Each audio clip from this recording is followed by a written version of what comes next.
We have some good news today. Cardinal Koch, Swiss cardinal, one of the longest serving cardinals.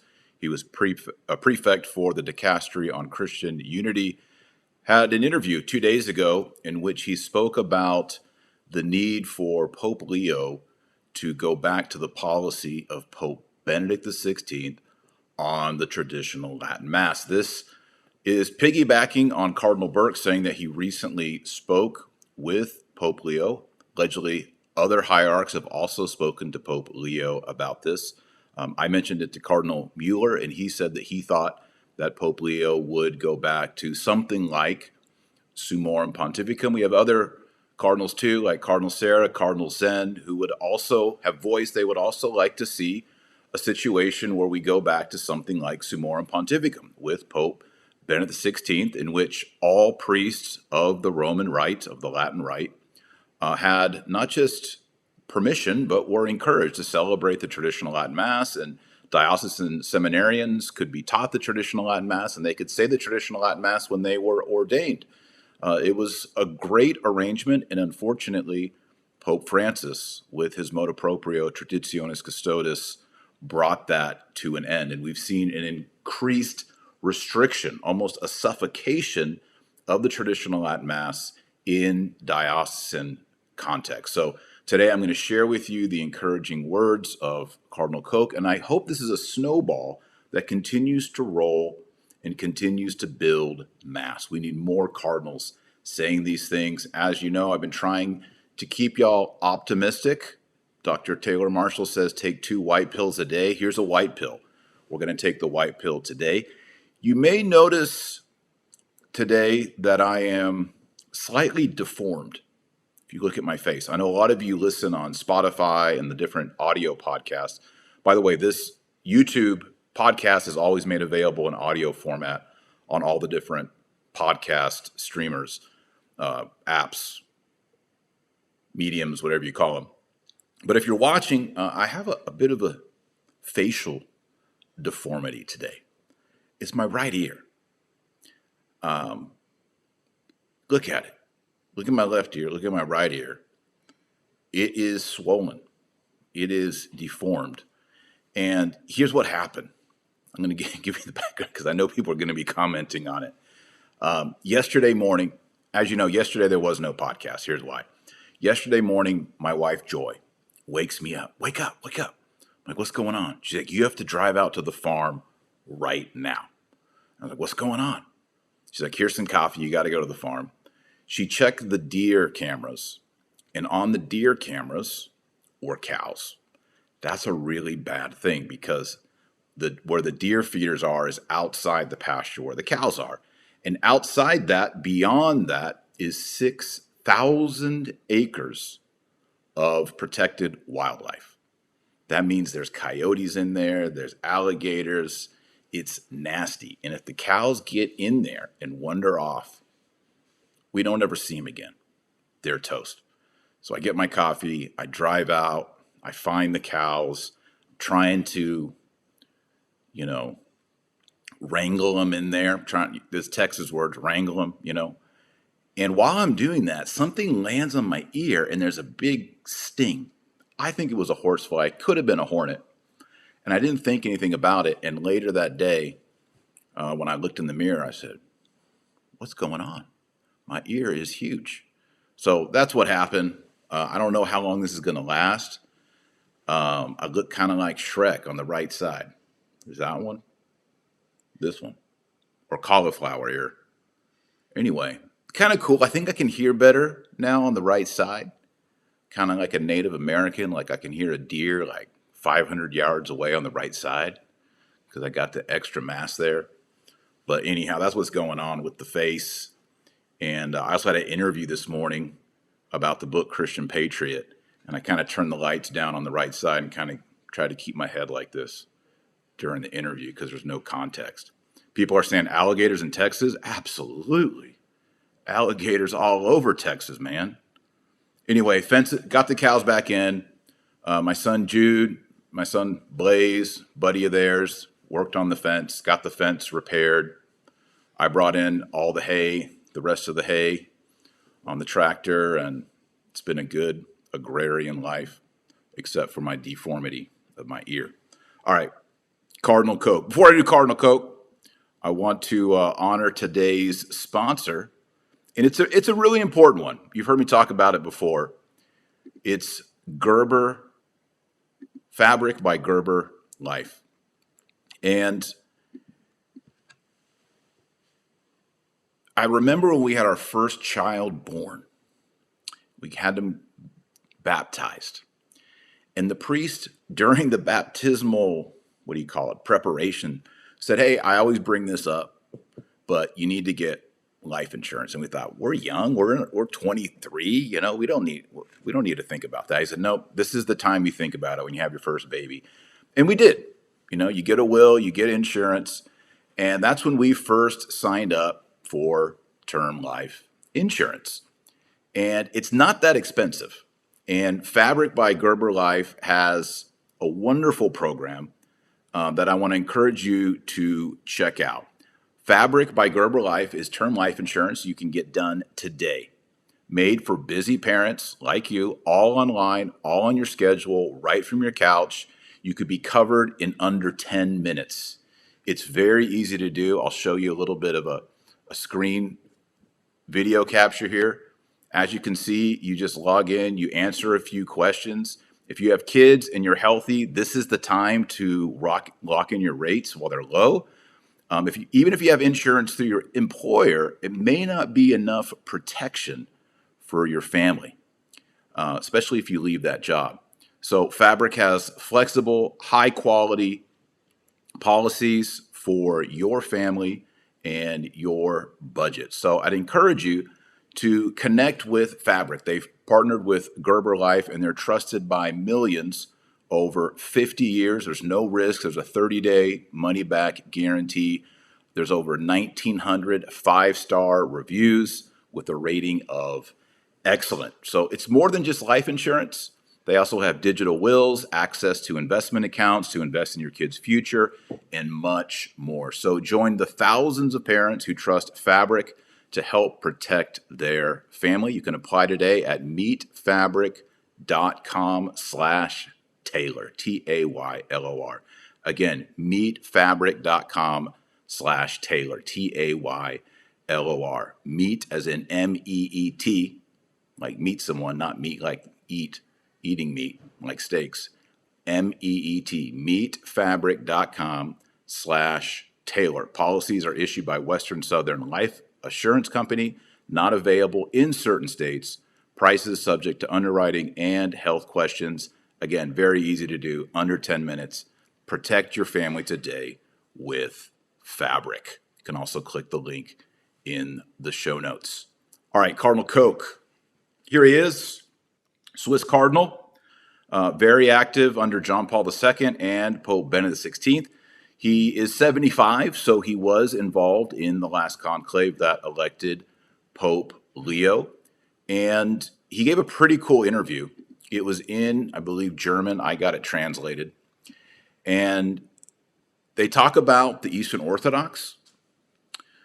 He gives an interesting point that maybe a lot of people don't know about the excommunications between East and West. He also notes that we're coming up on the anniversary of the Council of Nicaea, which is in the year 325. We are in 2025, so we're having a anniversary for that. He also points out that when the cardinal excommunicated the Patriarch of Constantinople and vice versa, he shows that excommunications are not for entire groups of people. In this case, it was an excommunication for the Patriarch. And even then, the cardinal, when he issued it, he didn't know it at the time, but the Pope back home in Rome had already died. So he had lost his juridical power there. So there's kind of some confusions there. He says, it must be assumed that, this is Cardinal Koch, it must be assumed that the excommunications of 1054 were not excommunications of the churches. Cardinal Humbert of Silva Candida excommunicated Patriarch Michael, and the Patriarch excommunicated the cardinal. According to Catholic belief, excommunications end with the death of those affected. So it was not an excommunication of the churches as such. This was perhaps somewhat misunderstood. in 1965 when Pope Paul VI and Patriarch Athenagoras handed over the excommunications of 1054 to historical oblivion. In this sense, one cannot speak of a schism. I share here the conviction of Professor Laurenzakis from Graz, and Patriarch Bartholomew also mentioned this in a greeting in Vienna. Now, the most important thing that we're going to talk about today is the traditional Latin Mass. And it's important that we have a cardinal who was a prefect for promoting Christian unity, and he's weighing in on the liturgy. So the interviewer, who is Hessman, he says, in his address to the Eastern churches, Pope Leo emphasized the importance of the diversity of liturgies. There is also a certain diversity within the Roman Catholic tradition, namely the Old Traditional Mass. On this podcast, I usually say TLM, Traditional Latin Mass, the same thing. And the post-conciliar regular Mass, the Novus Ordo. As it is well known, Pope Francis was not a fan of the Old Tridentine Mass and severely restricted it. Then he asked Cardinal Koch, do you think that Pope Leo will be more open here again and could also involve the followers of traditional liturgy more? ? All right, so that's the answer. That's the question. Here is the answer. Cardinal Koch, translated into English. He says, I haven't spoken to Pope Leo about this, and I don't want to give any false hope. Personally, I would appreciate it if we could find a good way forward here. Pope Benedict XVI has shown a helpful way by believing that something that has been practiced for centuries cannot simply be banned. That convinced me, says the Cardinal. He goes on to say, quote, Pope Francis has chosen a very restrictive path in this regard. It would certainly be desirable to open the now closed door. There's a little bit of a translation here. I think it says once again. So the fact that you have cardinals speaking so openly about this, cardinals generally probably wouldn't speak this openly under Pope Francis because Pope Francis was very iron-fisted about it. Here, and he says, I don't want to give any false hope. He says, I haven't spoke to Pope Leo about it, but he is giving a public interview. And he says, Pope Benedict XVI has shown a helpful way. Why? Cardinal Koch says, by believing that something that has been practiced for centuries cannot simply be banned. The Cardinal, His Eminence, interjects here, that convinced me. Something that has been practiced for centuries cannot simply be banned. I've given the analogy before. A lot of people think of the traditional Latin Mass like, oh, it's that old couch in grandma's living room. We have good memories of it. We had watched a lot of movies and had popcorn on it and read books, and, it served its purpose for its time. But now, they got these new couches. You can recline in them. They got cup holders, and, you can even charge your phone in them. They're so cool, these new couches. And so we're just going to take grandma's couch. We're going to put it out on the curb, put one of those signs on it, take me, That way people don't feel guilty when they steal it off the curb, Free couch, grandma's old couch, free. It's got some patterns on it, like your grandma's couch. That's not how we can treat the traditional Latin Mass. It's not a worn out piece of furniture that we can put out on the curb, or even worse, say, nobody sit on grandma's couch. Because it's so special?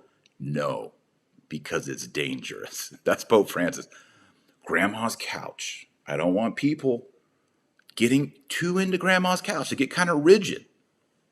Once they sit on grandma's couch, they don't want to get off grandma's couch. They're like, hey, come sit on the new couch. It's got cup holders and USB charging jacks in the new couch. People are like, no, I like grandma's couch. Grandma's couch reminds me of grandma. There's something stately, something sacred about grandma's couch. I want to keep it. If you agree with me about grandma's couch, give me a like, thumbs up, like today's video, share it on X, share it on Facebook. If you're new, subscribe to the Dr. Taylor Marshall podcast. So something that is sacred in its origin, because the traditional Latin Mass is written not by a committee, not by a process of synodality. It's written by saints, the traditional Latin Mass. Think about that. It's written by saints, by popes, by church fathers, parts of it by apostles who lived lives of extreme sanctity, many of them martyrs. That's the traditional Latin Mass. And so, yeah, you might have the new Mass and it has the USB chargers and the cup holders, but many of us like Grandma's Mass. It connects us back to Grandma. There's an importance there. And you can't just throw it out. It's sacred. So Cardinal Koch is leaning on that. That's Pope Benedict's position too. He says, you can't abrogate the traditional Latin Mass. And then he adds in here, Cardinal Koch says, Pope Francis has chosen a very restrictive path in this regard. It's somewhat pejorative there. And he says, I would certainly be desirable to open the now closed door once more again. And you need to remember here, Cardinal Koch is not like Cardinal Burke, like out there celebrating solemn, high pontifical masses and like just dripped out, got the Roman chasuble, he got the dalmatic and then the tunicle and the high mitres and, high altars. He is a pretty mainstream cardinal.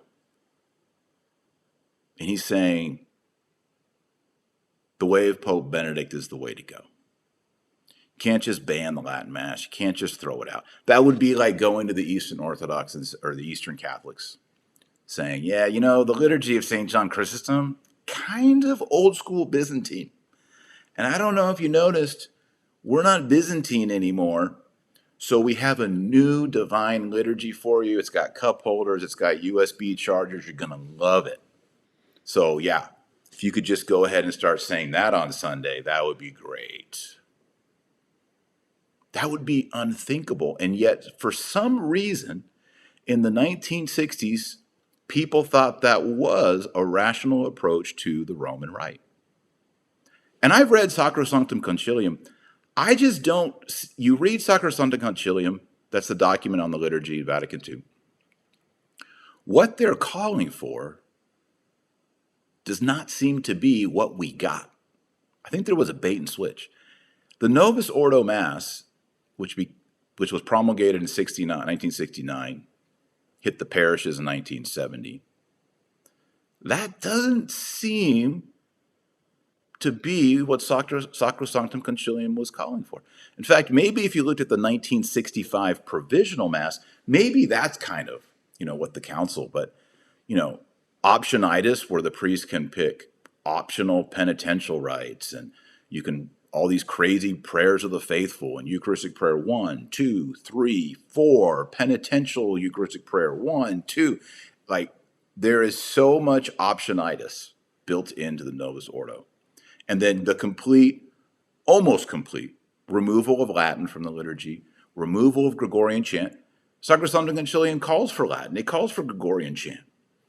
So I think there's a sense in the church. And now that we're getting away from the bishops who were the age of Pope Francis, who when Vatican II happened, they're like, this is so groovy. This is so tubular. This is so cool. Everything going on is so chill. Like Lent is easier. Mass is easier. The calendar is easier. Ember days are gone. You can go to Mass on Saturday night. And then Mass became just more chill. You got to like shake hands with someone and say, peace of the Lord be with you. Good to see you, Bob. I'll see you on the golf course. All right, man. Good to see you. just chilled out. Is that really the Roman rite? Is that really our patrimony, our inheritance, our tradition? I don't think it is. I don't think it is. I'm going to turn to your questions and to your comments, super chats, and all that. But we have a second sponsor today. It's an important one. The more we learn about human flourishing, health, energy, strength, metabolism, really comes back to your liver. And if you're feeling exhausted, weighed down, you struggle to get through the day, the culprit may be right under your nose. It could be an overworked, sluggish liver. And our livers are constantly being attacked. One of the reasons why I'm farming, and I brought in, our hay has no glyphosate, has no chemicals, no sprays, no fertilizer. It's just earth, water, dirt, natural fertilizer from cows, animals. More and more I'm aware that our livers, our bodies are being attacked by processed food, environmental toxins, GMOs, microplastics, fluoride, glyphosate, all kinds of chemicals. And over time, this affects our livers. And that's why 100 million Americans now suffer from an overworked and sluggish liver, according to the American Liver Foundation. This is the number we're making up. That means 1 in every 3 Americans has an overworked liver. So if you're ready to reclaim your vitality, I highly recommend giving your liver the support that it desperately needs, and that is the liver health formula from purehealthresearch.com. And if you order today and you use the discount code TAYLOR, Taylor, my name, you can receive 35% off your order. You can also use the QR code on the screen or go to purehealthresearch.com. This supplement is cutting edge. It contains 11 powerful, clinically proven natural ingredients to detoxify and rejuvenate your liver at the cellular level. So you'll once again experience more energy and an optimized metabolism. The company has helped more than 2 million Americans, and it's time that you join their ranks. So go to purehealthresearch.com. You'll get 35% off when you use the discount code Taylor, TAYLOR. That's purehealthresearch.com. Use the promo code Taylor, 35% off. You can also use the QR code on the screen or click the link in the show notes. Highly recommended. You got to take care of yourself. You got to be prepared. All right, your comments, your questions. Let's go. Let me check the time. All right, we're doing good. Got a couple super chats. First one here is from Robert Lee. I have gone to 3 traditional Latin masses. I can't look at the Novus Ordo the same. I blame you, Dr. Marshall. Taking your advice has made me want more traditional Latin Mass. I'm with the trads. Yeah, once you go, he's gone to 3. I say go to 4. All right, you got to go to 4 traditional Latin Masses. It's kind of like the first time you had beer. You see beer commercials, everybody's like, oh, beer's great. And then you taste beer and you're like, this is kind of crummy. This is nasty. Beer? Why are people into beer? After you've had your 4th beer, you're like, man, beer's pretty awesome. I like beer. When you go to the traditional Latin Mass, there is even though it's so quiet and so reverent and so organized, there's a decorum to it. There's also a sensory overload that has to do both with silence and what you're smelling with the incense and seeing and the bells and the architecture and the chant and the language of Latin. All of that is very different. And the first time you go, you're kind of like, it was good, but I don't know what's going on here, right? I can kind of see the hype, but I'm kind of like, I don't know if I could go to this for the next 50 years of my life, traditional Latin Mass. Once you go 4 times, many years ago, I did the Advent Challenge. I told everybody, go to the traditional Latin Mass for the 4 Sundays of Advent. And if your spouse or your family says, I don't know about that, that's weird, Dad, that's weird, Mom, say, hey, we're just going to do it for Advent. All right, just 4 Sundays, no big deal. And I heard from so many dozens and dozens of people like, wow, those 4 Sundays did it for me. So that's my clinical research, 4 Sundays, based on that challenge on Advent many years ago. So Robert Lee's been 3 times. Just spoke to a guy today. He's like, hey, I'm going my first time this Sunday. Any tips? The tips I told him were, first off, your first time, don't try to follow in a book because you won't be able to. All right, you can try, but you probably won't. So just don't bring a book. Sit there and just receive it. Don't go to the front row. Get kind of close where you can see the action at the altar because it'll be interesting to you because there's so much more going on at the altar. But if you sit in the front row, you're not going to really know when to stand and kneel. So you want to maybe get 4th row. 4th or 5th row is probably a safe thing. And then I also tell people, if you can, go to a high mass and not a low mass.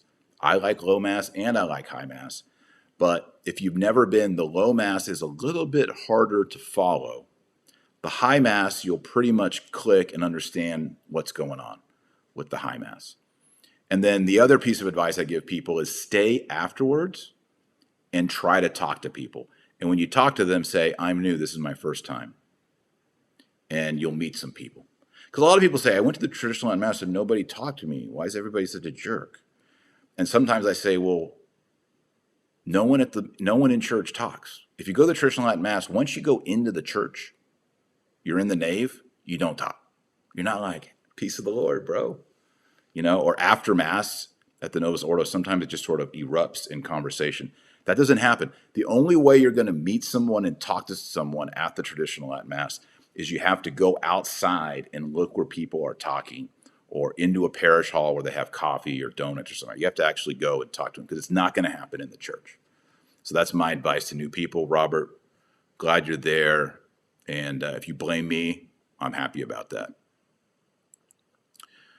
Next super chat, Eat 'em Up says, started my Catholic journey 3 months ago, going to enroll in OCIA next week. How do I continue in standing firm on my Catholic positions and have the courage to defend them? I don't feel adequate. Well, step 1 is you're not adequate. You're not. You're just not. That's why Paul says God's grace is sufficient for me. It's all about grace. The way you receive grace is through prayer. It's through almsgiving. It's through fasting. It's through acts of kindness, acts of mercy, and growing closer to Jesus. So it's an active personal relationship with Jesus. It's active. It's faith and work. So if you're a new Catholic, and by the way, he says OCIA, a lot of the old school Catholics are confused. Y'all remember RCIA? Well, they just renamed it to OCIA. It was Rite of Christian Initiation for Adults, and now I believe it's Order of Christian Initiation for Adults. Same process. You need to know your faith. I would encourage you to buy 2 books. And by the way, you can go to taylormarshall.com. Just search Taylor Marshall, my name, and Happy Meal.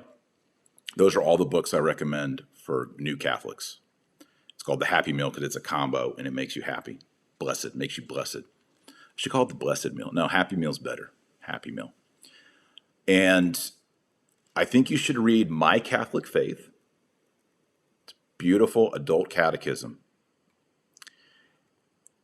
from the reign of Pius XII. And then you should also read, kind of a level up, is you need to read the Catechism of the Council of Trent, also called the Roman Catechism. You read those 2 books, you're good to go, brother. You're good to go. Eat 'em up. We pray for you. We love you. Everybody pray for Eat 'em Up. Super chat from Knight 20102. Best wishes, Dr. Taylor Marshall from Stewart and the Marian Franciscans in Dundee, Scotland. You know what? I think I met some of y'all. Several years ago, I was in Rome. There were these, I want to say they might have been associated with the Friars of the Immaculate. Is that y'all? And at least one of you was Scottish, and I think several of you lived in Scotland. I don't know if it was you, but I'm pretty sure we were at a traditional Latin Mass, might have been celebrated by Cardinal Burke in Rome. and the name of the church was, can't remember. But I hope that's you, and if it is, we have met, and God bless you. Thank you so much for the greetings and the prayers. Another super chat coming in from Robert Lee. I went to Mexico last week. I was in Mass. Let's just say none of you here will accompany me and my friend to Mass in Reynosa. It was interesting. Yeah, my last podcast, I talked about my hunting trip and how I had my hunting guide drive me in Brownsville. I think it was Brownsville. We were in Brownsville area. And I went to the mariachi Mass. That was interesting. And then they had all the abuelas giving communion. So maybe that's what you experienced, Robert Lee. I don't know. Mariachi Abuela Mass in Brownsville.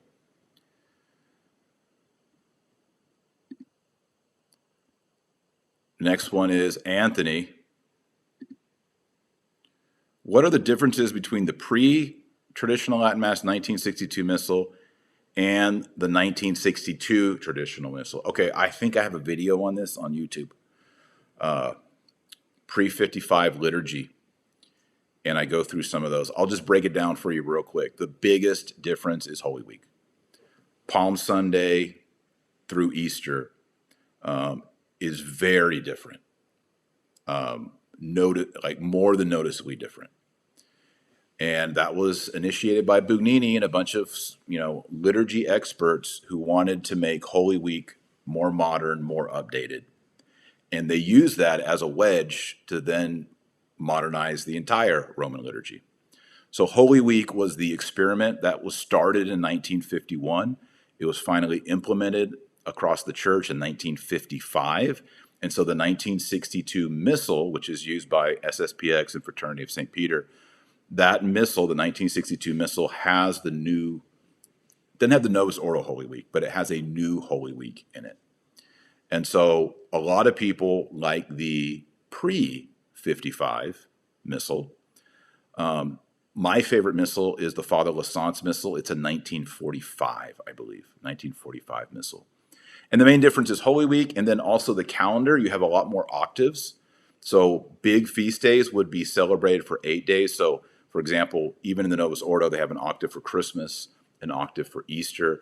But back then you had an octave for Pentecost. You had an octave even for Marian days. You had an octave for, I think, St. Stephen, an octave for St. John. You had an octave for Epiphany.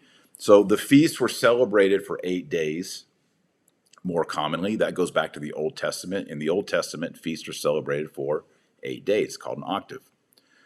And it's too bad that was taken away.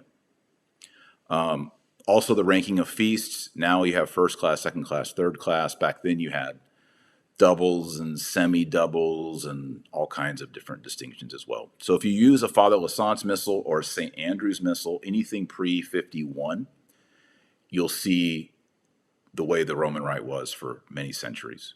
There are some changes, but those are the differences you're going to see. And I think, I usually carry a Father Lassance. When I honestly, for years, I always brought the Father Lassance Missal, went through it. And now when I go to Mass, I tend not to take a Missal. I've been attending the Latin Mass since 2010, so 15 years. I tend not to. Occasionally I do. During Holy Week, I always bring a Missal. But every once in a while, I bring the 62 Missal with me. And I like the Angelus Press 1962 Missal that's published by SSPX. It's hearty. Feels good in the hand. It doesn't fall apart. The Baronius one kind of falls apart over time. These are things you just learn after you've used these things for a year. And I like to compare them, and I've compared Holy Week throughout the years that I kind of feel like I'm aware of the differences. But I think it's kind of cool to have a 1962, have a 1945, use them both, and you'll start to notice some of those differences. Super chats are just rolling in. It's all good. It says, Israel announced today they plan on taking over Gaza. We know that what this means for Christians and churches there. When will there be consequences established for these attacks on our people? I don't know if Israel announced that today. I think Israel basically has announced that since 1948. All right. The Zionists in Israel believe that God on high wants them to have every single acre, not just Judea, not just Jerusalem, not just Galilee, every single acre of the kingdom of David and Solomon. That's their belief. Just like you and I believe in the Trinity and the incarnation of Jesus Christ, and that he was crucified under Pontius Pilate, and he died, and he descended into hell, and he rose on the third day. That is their belief. They truly believe that every single acre, half acre, every square foot, they own the deed. The real estate is theirs. So in their mind, if you go in and shoot a church with Palestinian Christians in it, it's like, you're in our land. Get out. You're on my yard. Get off my yard. That is the Israelite belief, the Zionist 1948 Israel belief. Here's the problem with that.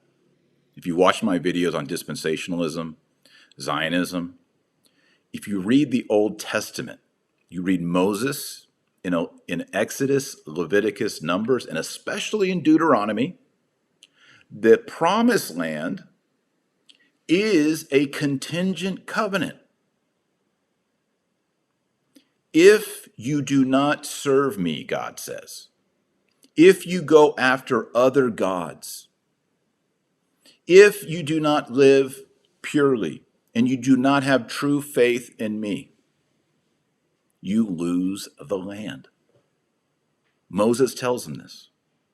And then we see, you start reading the Old Testament, and you go 1 Samuel, 2 Samuel, 1 Kings, 2 Kings, 1 Chronicles, 2 Chronicles, and you start to see that God takes away the land. Why? Because they were unfaithful. Infidelity and being in the, should I use the P word? Yes, perfidious. That's what the prophet Isaiah teaches. That's what the prophet Jeremiah teaches. That's what the prophet Ezekiel teaches. That's what Daniel teaches. The 12 minor prophets, Hosea, all these prophets are standing as prosecutors to the people of Old Testament Israel and saying, you are not keeping the covenant with God. And the purpose of the covenants in the Old Testament was to prepare them for the coming of the Messiah, the Messianic King, in Greek, Christos, Christ. The whole purpose of the land was to create a landing pad for the incarnation to happen in the immaculate womb of the Immaculate Virgin Mary. And so that the Messianic king would come, and that he would be King of the Jews and King of Kings and Lord of Lords of the whole world. The problem is you read the 4 canonical Gospels and you see that things went differently. As John says in the opening prologue of his Gospel, he came unto his own, and his own received him not. And Jesus said things like, you say that father is that Abraham is your father, but Abraham saw my day and rejoiced. He says, you're not sons of Abraham. He says in John, I think it's chapter 8, you are sons of the devil. You have broken the covenant. Your fathers killed the prophets, and you're here to try to kill me, the Son of God. There was infidelity. They rejected the Messianic King. They rejected the covenants, and therefore their deed to the land doesn't stand. They don't have the title. And this is the problem with Protestant evangelical dispensationalists. They don't get that. It's like they didn't read the Old Testament, that the land, Jerusalem, was there in preparation of the incarnation of Jesus Christ. It's the landing strip for the incarnation of Jesus Christ. And that it was given to them conditional on their faithfulness to the covenants and the revelation of God. They were to be a light unto the nations. Many of them did accept Christ. Obviously, the Blessed Virgin Mary, obviously St. Joseph, obviously St. Simeon and St. Anne. You had Gentiles early on, the 3 wise men. You have the apostles, the 72, Mary Magdalene, the women. Hundreds accepted and praised Jesus Christ. Many did not. They do not have a right to the land. That's like I say, you can have this land based on these conditions. And then that person says, well, I reject. I'm not going to do any of those conditions. Like, well, you don't have the land.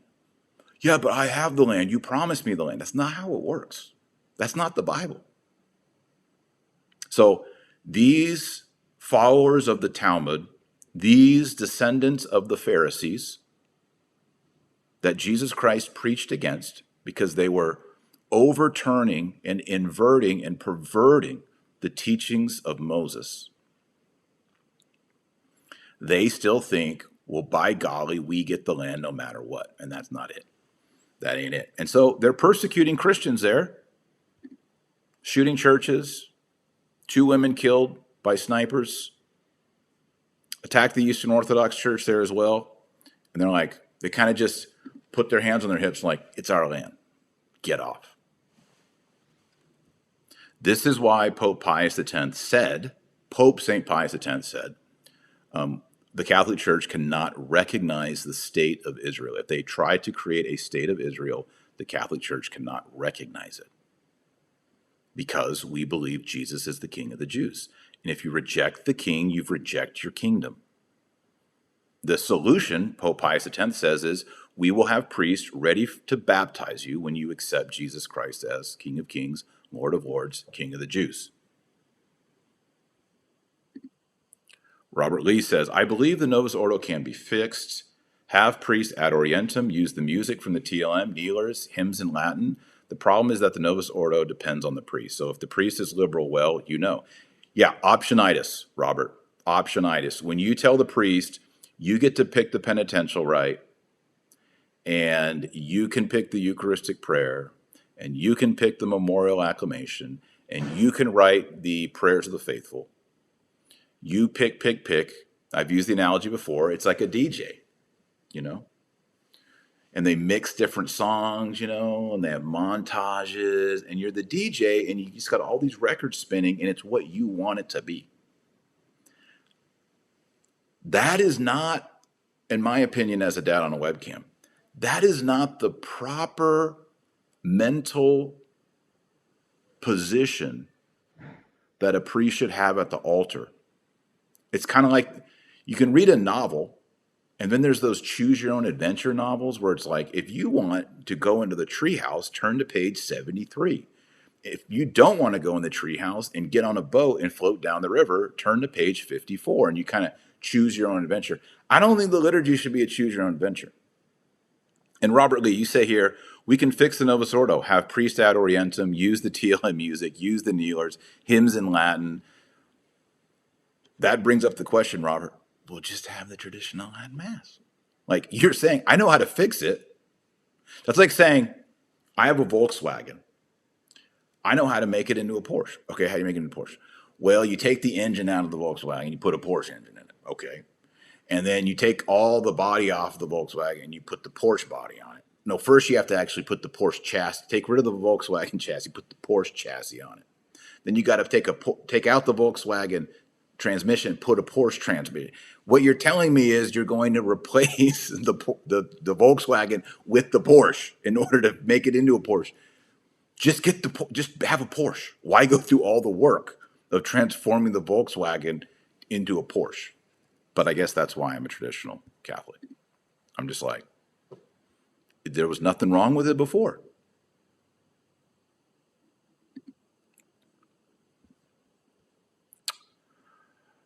Eat 'em Up says, I'm 28. I'm struggling, coping with my sinful life before this journey. Life choices such as cohabitating and having a child out of wedlock. Struggling on this as I desire to become a Catholic. Any advice? Well, every saint has a past. St. Augustine, doctor of the church, also cohabitated with a woman and had a child out of wedlock. The name of the child was Deodatus. Cool name. It means given by God in Latin, Deodatus. He converted. His son also, I don't believe his living concubine converted, but his son did convert and was baptized. Died early on. I believe died a holy death. It's very hard for Augustine. But, you know, cohabitating, having a child out of wedlock, that did not stop St. Augustine from being one of the greatest saints of all time. So, you know, maybe as you come into the Catholic Church, maybe you choose Augustine as your patron saint.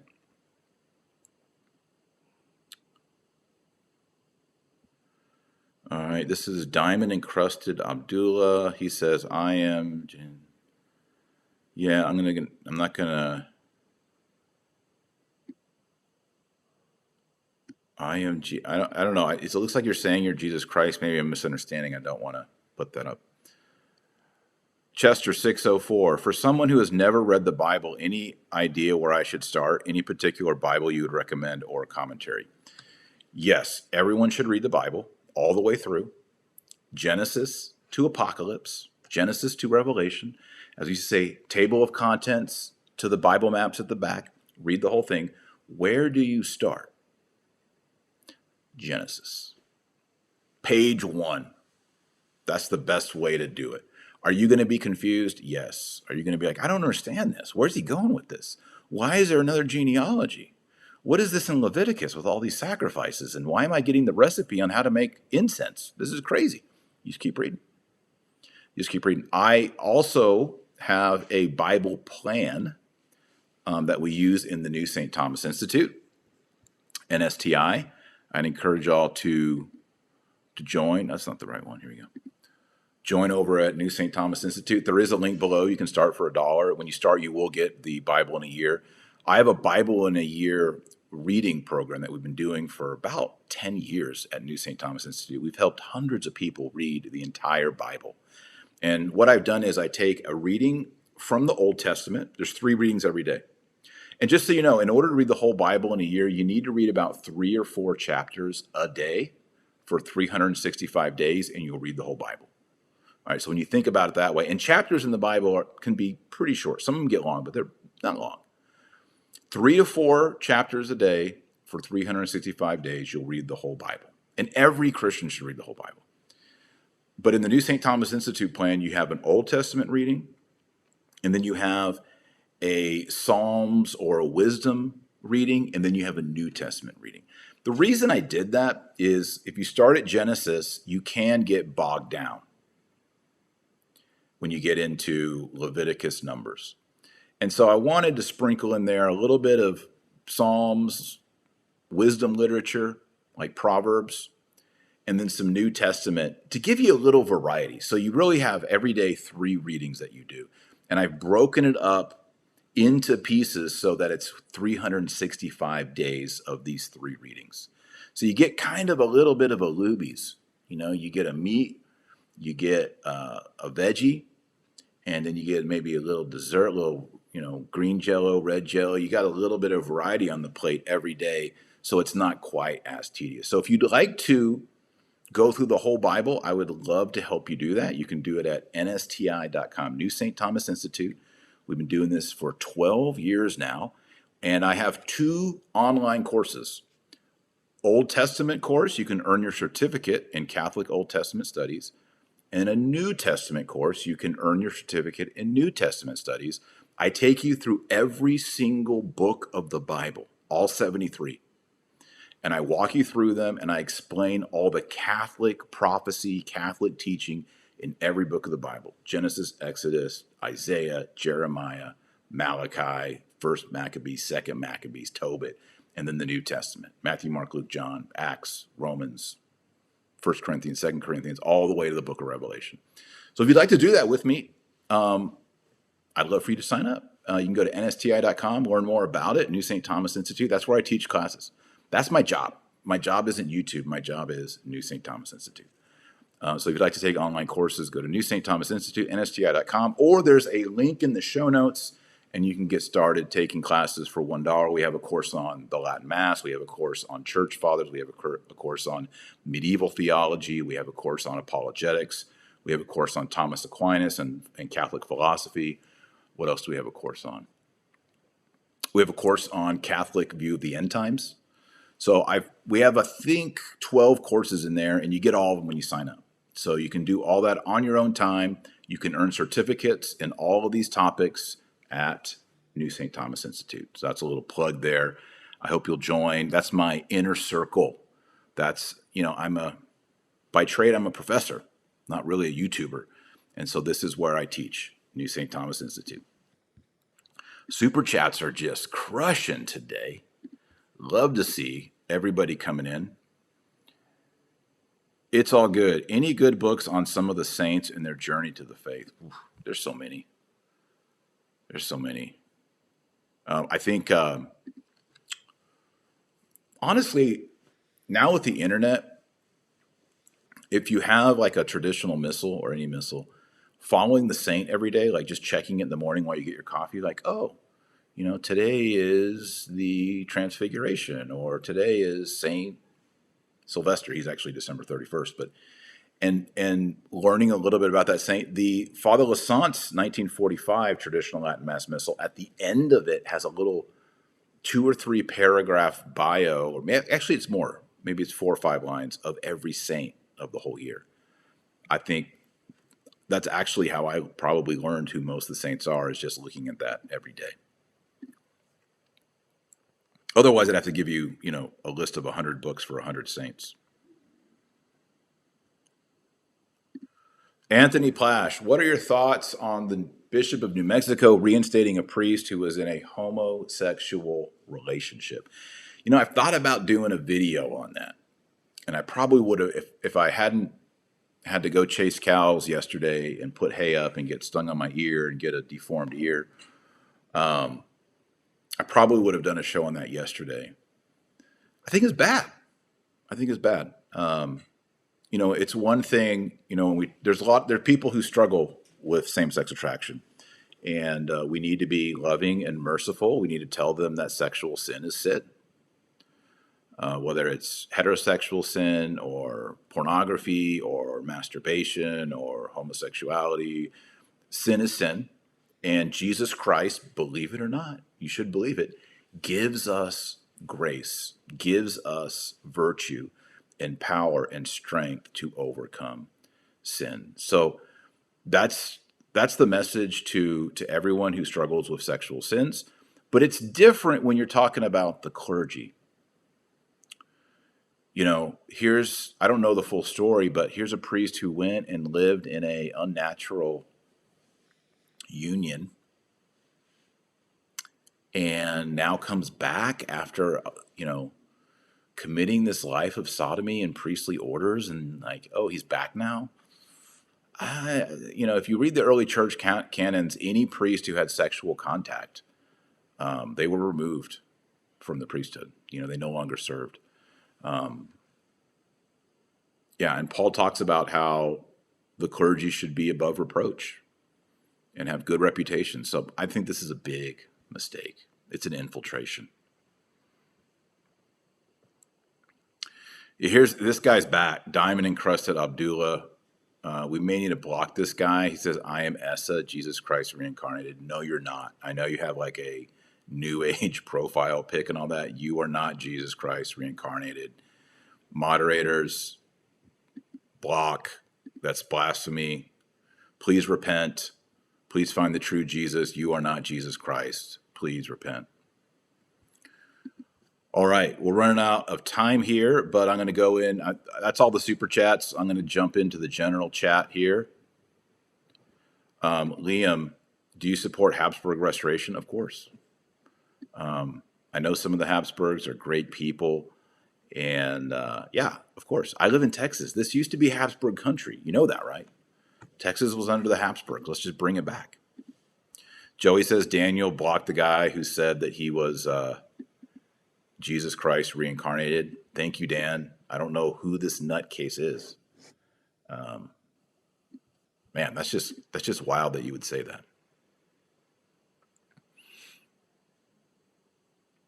Female Casey Royals today is Saint Cajetan. Yes, he is.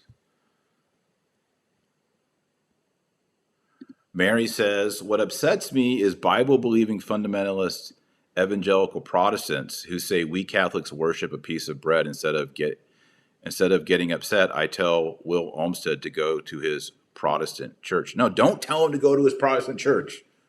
You're telling him to go to the wrong place. That's not what we do. I've seen this amongst Catholics. Like, well, why don't you just go be a Protestant? No, that's not the solution. The solution is we say, if it were bread, we would be worshiping an idol. You're correct. If transubstantiation is not real, if it's just bread and it's just wine, or in their case, bread and grape juice, Welch's grape juice in a little bitty plastic shot glass, sacrament, not a sacrament. If it's just a sacrament and it's not a sacrament, then yeah, we're stupid. We're idolaters. We're worshiping bread. We're idiots. But that's not what Jesus said. Jesus said, "This is my body. This is the chalice of my blood, the blood of the new and everlasting covenant, the mystery of faith." That's what Jesus said. They'll say, well, Jesus also said that he's the door. Do you believe he's a wooden door? It's different than saying I'm the door, which means you're actually an entryway to God. We actually believe that. And then picking up something and saying, this is me. You know, people all the time say, oh yeah, you know, like I'm the goat, the greatest of all time, or I'm this, I'm that. We all kind of get it. But it's kind of strange if someone picked up something like a deck of cards and said, this deck of cards is me. You'd be like, kind of crazy, bro. You see the difference? Picking up something and saying, this is me, as opposed to saying, I'm the goat, or I'm the door, I'm the entryway into personal fitness, or whatever people say. So no, we don't. The approach here, Mary, is, well, you just go back to your Protestant church. No. We say, no, you have to come to the Catholic Church. Jesus Christ is confronting you with a truth claim, and you either accept it and accept who he is by faith, or you reject it. And then you take him to John chapter 6, and he says, whoever eats my flesh and drinks my blood has life everlasting, unless you eat my flesh and drink my blood. And many of them walked away, and you tell them, are you going to walk away from Jesus? Because Jesus was willing for them to walk away. I shouldn't say willing. That's more street talk, pedestrian. Jesus allowed them to walk away because they would not accept the miracle of transubstantiation. Right after he walked on water, which shows that his body has supernatural power, and right after he multiplied the loaves, the two miracles he does before giving the John 6 treatise, the teaching and preaching on the Eucharist. First, he walks on water and he multiplies the loaves. He shows that his body has supernatural power, and then he also shows that he has supernatural power over bread. It's almost like he's saying, hey, I'm going to show you how amazing my body is as the Son of God. I'm also going to show you how I have amazing power over bread. Okay, now that we've got those two miracles, y'all all saw that. Okay, now I'm going to tell you, you have to eat my flesh and drink my blood. So we got to go full on apologetics. We got to defend the faith. We don't want people to go be Protestant. We want them to come be Catholic. And I say that because I used to be a Protestant. Now I am a Catholic. And there are many people who said, no. Let's talk about this. Let's debate this. Let me show you the Bible verses. Let me show you the Catholic teaching in the Bible. Taylor Miller says, we might wrap up with this one. I prefer your beer analogy to the couch analogy. This is the Taylor Marshall podcast. It's like, let me tell you what the Mass is like. It's like beer. Let me tell you what the TLM is like. It's like grandma's couch. The Novus Ordo equals Bud Light Liturgy, the TLM Norcia Trappist Ale. Also very excited for Christian Patriot. Delivery date is September 2nd. Yes.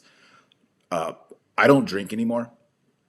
I love a sip of my wife's drink or a sip of wine, but I don't drink anymore. But when I did, Norcia Trappist Ale. It's actually not Trappist. Norcia's, I don't believe they're Trappist.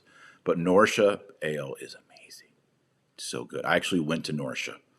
It's in Italy. It's the birthplace of St. Benedict. And the Benedictine monks there make some of the best beer you've ever had. It is a Trappist-style ale, but I don't believe they're Trappist monks, Cistercian Trappist monks. But, yeah, I mean, we can, another one that I do in my book, Infiltration, is I talk about Coca-Cola and New Coke. If you lived in the 80s, you remember New Coke. And like, we got the New Coke. And everyone's like, I don't like this. I want the Coke. So then they had Coke Classic, and you could get New Coke and Coke Classic. And then they just got rid of all of it and they just went back to Coca-Cola. I think that's where we're going in the liturgy discussions. So thanks for that. And thanks for mentioning the new book, Christian Patriot. Let's see if I still got the screenshot here. Here we go. Boom. Boom shakalaka. Christian Patriot, I'm doing lots of interviews on it. There's a ton of interest on this book. This is a Catholic Christian manifesto on the theology and philosophy of Christian politics. I give you the history of Christian politics from the Old Testament, New Testament, Constantine, Augustine, Thomas Aquinas, and I show how the American founding had some things right, some things wrong, and then I give the challenge of 12 steps for not just America, but every single nation that has a Christian strength in it still, to take over culture and norms in society and habits and politics and thinking so that the kingdom of God, the mercy of Jesus Christ, the love of Jesus Christ, the teaching of the Sermon on the Mount permeates into the world. Thy kingdom come, thy will be done on earth as it is in heaven. So this is not just a politics book. This is a worldview book. This is a let's transform everything. Yes, we're going to try to make abortion illegal. And yes, we're going to define marriage the way God defines it. And yes, we're going to start doing politics and looking at war through the lens of just war theory as Augustine and Aquinas teach it. We have to do all that. So if you're on board with that, I think this book is going to make a big splash. It comes out September 2nd. But what I need you to do, my audience, my friends, I need you to pre-order the book. All right. It costs the same whether you buy it when it comes out or when you pre-order it. But when you pre-order it, it helps us into the first week because I really want this book to be a New York Times bestseller. It may not be, but that's the strategy is we want people to pre-order the book. So you can pre-order the book at ChristianPatriotBook.com. ChristianPatriotBook.com. It's the first link below me here on YouTube. Click that link, pre-order 1, 2, 3, 10 copies. But please do pre-order, and I would really appreciate that. ChristianPatriotBook.com. Let's get the culture. Let's get the Republicans. Let's get the MAGA people. Look, what are you conserving? That needs to be the question. And what are we doing about it? Do we just want to generally be socially conservative, MAGA-type people, or do we want a radical transformation of society that's focused on the beauty and the teaching and the parables of Jesus Christ? It's possible. It's been done before. So pre-order Christian Patriot, 12 steps to create one nation under God. All right, guys, that's a wrap. Thanks. Big thanks to Cardinal Koch for saying these words. Some of you may think, oh, it's no big deal for a cardinal to say that. It is a big deal for a cardinal to say that. Visit our sponsors, Fabric Life. Make sure you get life insurance if you don't have it. You young, traditional Catholics about to have 5, 6, 7, 8, 9, 10, 11, 12 kids, you need insurance. Fabric by Gerber Life. Meetfabric.com/Taylor. Also, make sure strengthen that liver. PureHealthResearch.com. Support it. Go to the traditional Latin Mass. Find it. Try it 4 times. Pray the rosary every single day. Pray the rosary every day or you're not on the team. And remember, our Lord Jesus Christ says you are the light of the world and the salt of the earth. So go out there and be salty. God bless, Godspeed. Hopefully this right ear swollen, hopefully it's gone by tomorrow. If not, you'll just keep seeing it. Shrek. Bye.